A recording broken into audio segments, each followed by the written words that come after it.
না, পুরনো অভিজ্ঞতা না, সমস্ত অভিজ্ঞতাকে একত্র করে। এবং যদিও এটা আমার মুখ দিয়ে শুনতে কতটা সুন্দর না বাজে শোনাবে জানি না, আমি কিন্তু শুটিংয়ে যাবার আগে প্রত্যেকটা আর্টিস্টের রেমুনারেশন ক্লিয়ার করে। আচ্ছা, না, এটা এটা আমি আগে কমপ্লিট করেছি। লাইক আমার শুটিং শুরু হয়েছিল 2 তারিখ থেকে, আমি 1 তারিখের মধ্যে সবার রেমুনারেশন কমপ্লিট ছিল। শুধুমাত্র যত সামান্য রেখেছিলাম ডাবিং এর জায়গা থেকে, যেহেতু আমাকেও প্রফেশনাল হতে হবে।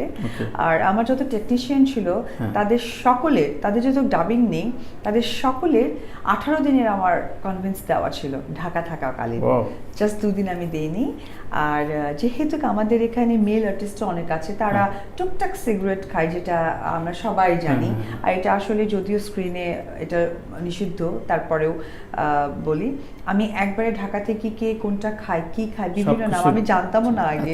তো এইসব জেনে টেনে নিজে আমি একদম 20 দিনে কার কতটুকু লাগবে, কে কোন ব্র্যান্ডের খায়, কে কি কালারের খায়, কে কি রকমের খায়, রকম ব্র্যান্ড মিলিয়ে টিলে একদম 20 দিনেরই আমার প্যাক ছিল।